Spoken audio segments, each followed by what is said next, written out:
Magandang gabi po, mga kabikay. Ako po ulit si Boy Capre at welcome po sa ating Barangay Capre. Tungayan po natin ang isa na namang kwentong halaw sa tunay na pangyayari. Simulan natin. Mahina at maingat kong niyugyug ang duyan, kung saan mahimbing na natutulog ang nakababata akong kapatid. Wala si inay rito sa bahay dahil lumawas ito sa bayan upang alagaan si Lola na may malubhang karamdaman. Ako lang at ang 8 buwan na kapatid kong lalaki ang naiwan dito. Matagal na rin kasing wala ang tatay ko. Sa makabilang bahay naman, may kasama naman kaming ibang kaanak namin. Subalit nung panahon nito, kami pa lamang dahil may inaasikaso lamang sa bukid sila tiyo, ang mga kapatid nila nanay. Takot mang maiwan ay tinatagan ko ang aking loob. Wala rin naman akong magagawa kundi ang sumang-ayon. Dito sa aming sitio, sa bayan ng San Remillo, dito kami naninirahan sa may Antique. Kaunti pa lamang ang populasyon nandito nun at maaaring ito na yata ang pinakaliblib na lugar sa buong mundo nung panahon na yun. May ilang metrong layo rin ang pagitan ng bawat bahay na pinalilibutan naman ng nagtataasang puno at mga damong ligaw. Malubak ang daan at kakaunti lang din ang mga taong sumasadya rito. Yun kung may kapamilyang nakatira sa lugar na to. Bandang 6:00 na ng hapon nun. Kinakailangan ko ng magluto para sa aming hapunan. Habang tulog ang aking kapatid, dali-dali naman akong nagtungo sa kusina at hinanda ang mga sangkap sa pagluto. Hindi rin kami karangyaan kaya nagtitiis sa pagluluto gamit ang panggatong at 3 malalaking bato na nagsisilbing suporta sa kalderong isasalang. Habang abala sa kasalukuyang ginagawa, may boses na tumatawag mula sa labas. Kaya itinigil ko muna ang ginagawa at sinilip kung sino yun. Ano pong atin? Agad kong tanong nang matanaw ang matandang lalaking nakasombrero na may dalang bayong sa kanang kamay. Gusot-gusot ang suot ng pantalon nito at kupas na rin ang pangitaas. Mahaba ang maputing balbas, pati na rin ang buhok. Nakatayo ito, malapit sa aming bakod. Maaari bang makahingi ng tubig, iho? Mahina nitong saad. Oo naman po, nakangiti kong tugon. Bumalik ako sa kusina at kumuha ng isang basong tubig at saka binalikan ng matanda. Laking gulat ko nang naroon na siya sa tapat ng pinto, nakatayo. Nasa bakod pa po kayo kanina, hindi po ba? Kinakabahan kong tanong. Dumiretso naman ang tingin ko sa nakasarang pintuan ng bakod. Inayos nito ang suot na sombrero bago sumagot. Pasensya ka na, iho. Uhaw na kasi ako. Ganun po ba? Heto po, uminom po muna kayo. Iniabot ko sa kanya ang isang baso ng tubig at inanyayahan siyang maupo. Ngayon ko pa lang po kayo nakita dito. Tagasan po kayo? Saka ano pong pangalan ninyo? Sunod-sunod kong tanong. Papunta sana ako ng Belison. Ngunit eto't naligaw ako. Mukhang napadpad ako dito sa lugar ninyo. Sagot nito. Kumunot ang noo ko sa kanyang isinagot.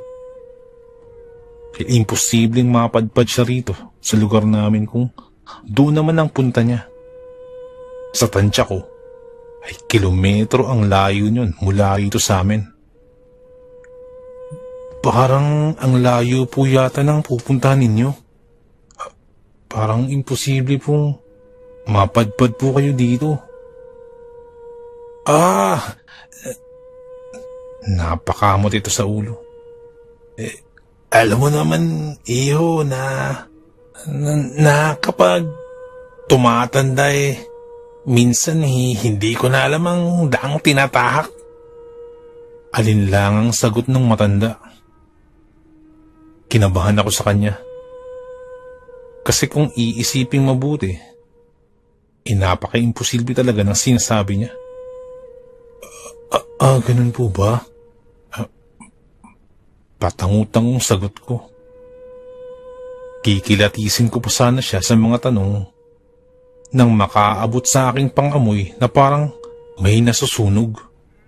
Naku, yung niluluto ko, saglit lang po Tarantang sabi ko at dali-daling tinungo ang kusina. Nasampal ko ang sarili nang makitang sunog na nga ang karne na iuulam ngayon na siya rin kahuli-hulihang meron kami. Nako, paano na to? Sunog yung ulam namin. Wala na akong nagawa at isinalang muli ang kaldero at maglulugaw na lang. Nagtitimpla ako ng gatas para sa kapatid nang bigla akong maalala yung matanda. Manong? Tanong ko sa hangin nang hindi ko na ito makita sa inuupuan niya bago ko ito iwanan kanina. Manong, andyan pa ba kayo? Lumabas ako at nilinga ang paligid. Dahil sa madilim na rin, ay hindi ko ito nakita. Umalis na siguro yung matanda. Mahinang usal ko. Bumalik ako sa kusina. Pero bago yun, madadaanan ko muna ang silid kung saan naroon ang aking kapatid. At ganun na lamang ang paglaki ng aking mga mata nang madatnang naroroon ang matanda at ang mukha niya ay nasa loob na ng duyan. Makikita rin ang anino ng kapatid kong nagpupumiglas. Ano pong ginagawa niyo? Mabilis akong kumilos at itinulak ang matanda palayo sa kapatid ko. Sino ba kayo? Galit kong tanong. Kinarga ko na ang kapatid ko na ngayon ay umiiyak na. Iyo, huwag kang mag-isip ng masama. Kanina kasi umiyak ang kapatid mo. Abala ka sa kusina kaya nagkusang loob na ako at nilapitan ko ang kapatid mo at inalo-alo. Paliwanag nito. Umiyak? Di sana narinig ko po. Di naman umiyak Sino po ba talaga kayo? Ano ba talagang pakay niyo sa amin? Wala akong masamang binabalak. Malumanay nitong sagot. Mabuti po. Lumabas na lang po muna kayo. Lumabas nga po kayo. Sigaw ko rito. Nakayuko itong lumabas ng silid. Naiwan naman akong pinapatahan ng aking kapatid. Sa kabilang banda, ay hindi na matahimik ang kalooban ko sa pinapakitang kilos ng matanda.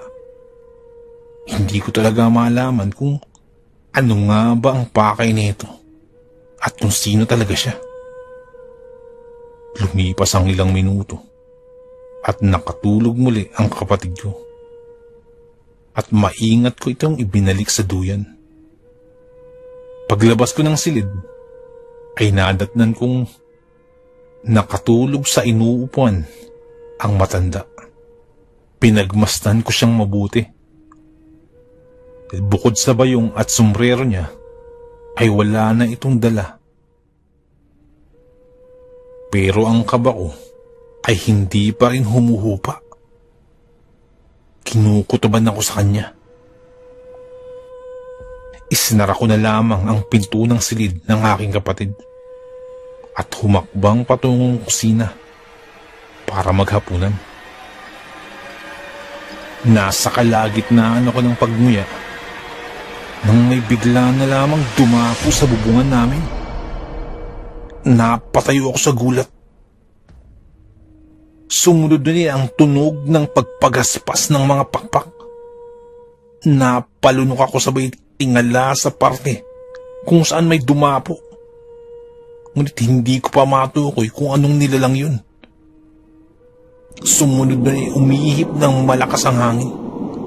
Dahilan upang ang mga bintana ay magbukas-sara. Nakapatay rin ang lahat ng nakasinding lampara.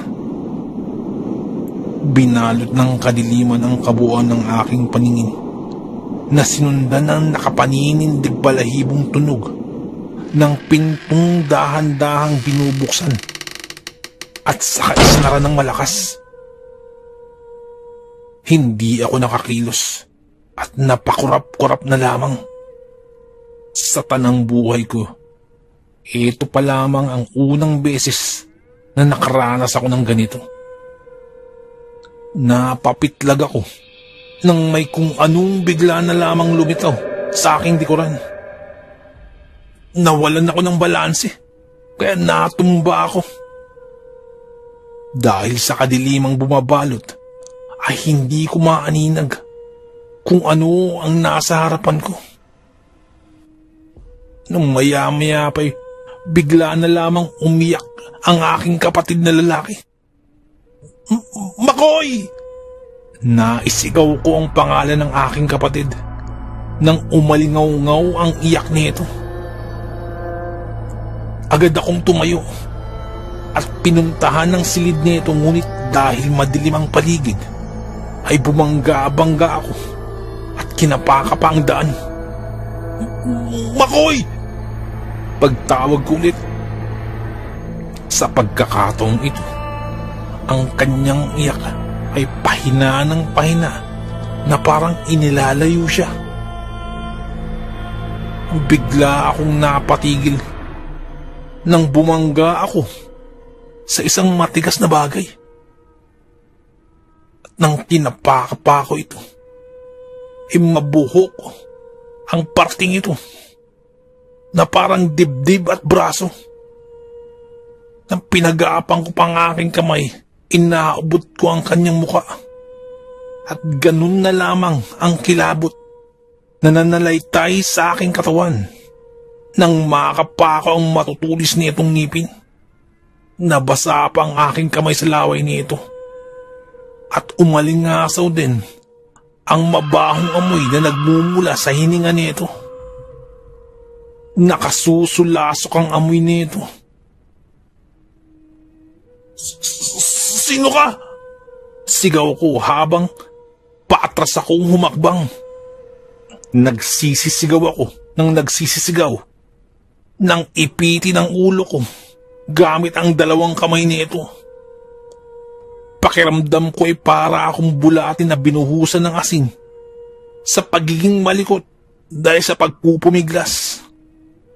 Dahil lahat ng puwersa niya ay idiniin niya sa aking ulo na sa tingin ko'y ilang sandali na lang mawawasak ng aking bungo. Napaubo ako ng sunod-sunod. Hinahabol ang hininga matapos akong bitawan nito at ihagis sa sahig. Hindi pa siya tapos. Muli niya akong inakay patayo at walang kaalinlang inihagis ako sa ere. Napadaing ako sa hapding naramdaman sa aking tiyan. Pagkapa ako'y nag-uunahan sa pagdaloy ang dugo. Mula sa kung saan, may liwanag akong naninag. At doon ko lang nakita ng malinaw ang kinakaharap. May malalaking pakpak. Mahahaba ang kuko. matutulis ang mga pangil at mabukang katawan. Kahit may tinamo kong sugat sa tiyan, pinilit kong makatayo. Subalit, muli rin akong natumba. "Pakiusap! Huwag ang kapatid ko!" Humahagulgul kong pagmamakaawa.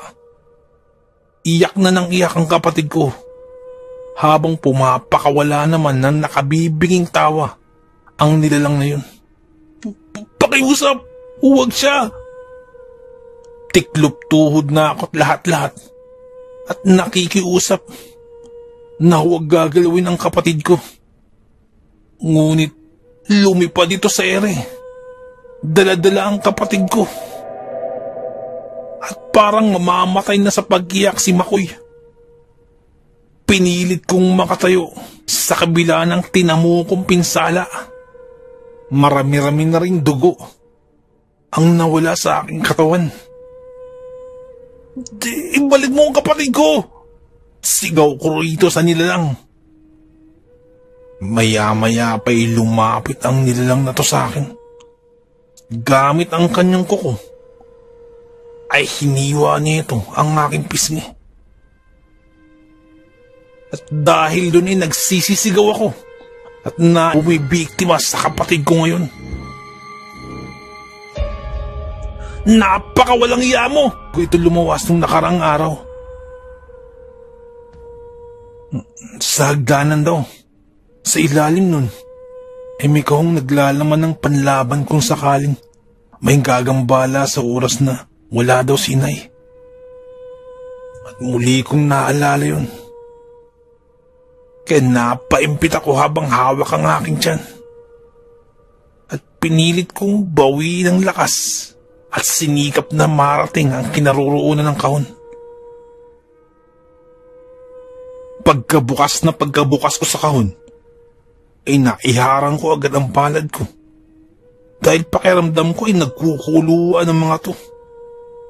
Dahil may mga likido na nakasalin sa maliliit na garapon na panay ang paggulo. Hindi ko man alam kung alin doon ang tinutukoy ni Inay. Kinuha ko ang lahat ng pwede kong makuha. At muli ay binalikan ko yung nilalang. Tinawag yung nilalang. Sa paghahamon ko dito, nabaling naman ang tingin niya sa akin. At tila pinaunlakan ang hamon ko. Nanginginig ako habang papalapit ito. Hindi ko alam kung alin ang ilalaban ko sa iba't ibang bagay na hawak ko. Naguguluhan ako. Subalit ilang di pa na lang ang layo ng nilalang sa akin. At dahil sa pinaghalong emosyon, naihagis ko na lang sa mukha ng nilalang ang lahat ng hawak ko. Umalingaw-ngaw ang hiyaw nito. Isang napakalakas na pag-angil. At dahil doon ay nabitawan nito si Makoy. Kaya napasigaw ako dahil mataas ang pagbabagsakan ng kapatid ko. Napatalon ako bigla para lamang masalo ang sanggol kong kapatid. At bago pa man ito tumama sa lupa, ay nasalo ko na ang kapatid ko. Nasalo ko si Makoy. Nasa aking dalawang bisig. At sabay akap ko rito. Sa tagpong yun ay hindi ko naalintana ang sugat ko. Matapos yun ay nagpagulong na ako patungo sa damuhan. Hanggang sa sumakit na naman ang sugat ko sa tiyan. Nagkubli muna kami ni Makoy sa mga nagtataas ang damong ligaw. At sa di kalayuan, ay rinig ko ang nilalang na pumapalahaw sa sakit. At panay angil ang nililikha nito. Tana Makoy, andito si Kuya. Aluko sa kapatid ko habang pinapatahan ko ito. Samantala ang katawan ng nilalang ay unti-unting napapaso at matindi na rin ang usok na bumabalot sa katawan nito. Tumalo nito sa kakahuyan hanggang sa nawala na lamang ng tuluyan sa kadiliman. Mahigpit kong niyakap ang kapatid ko. At ilang sandali pa, bumalik na sa normal ang lahat. Napahinga naman ako ng sobrang lalim. Matapos mapagtantong nagawa naming makaligtas sa kamay ng kamatayan. Lumuluha akong hinahagkan ko ang pisngi ng aking kapatid. Nakaligtas tayo, Makoy. Nakaligtas tayo. At abot-abot ang pasasalamat ko sa may kapal sa paggabay niya sa